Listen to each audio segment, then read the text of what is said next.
ગુનો એમણે કર્યો છે કે નહીં એ પછી નક્કી થાય, પણ એમના ખાતાના વડા તરીકે એમને એમની જે કંઈ આગળ પુરવાર થાય ગુનો કે ન થાય એના પ્રમાણમાં સજા થાય કે ન થાય, પણ નૈતિક જવાબદારી તરીકે એમને મીડિયા સામે ઊભા રાખીને 100 ઉઠબેસ કરાવવી જોઈએ, એટલું તો એક કરવું જોઈએ.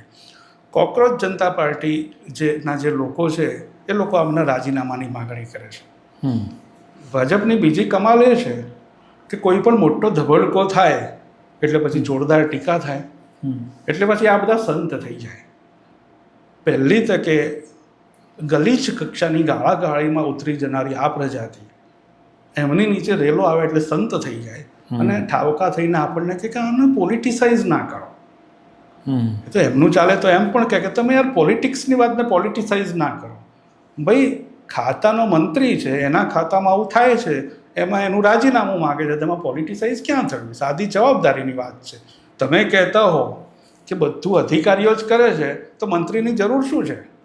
મંત્રીને તેના માટે રાખ્યો છે નોકરીએ. મંત્રી લોકોની નોકરી કરે છે ને, લોકોના દેશના લોકોની, એમને શેના માટે રાખ્યા છે?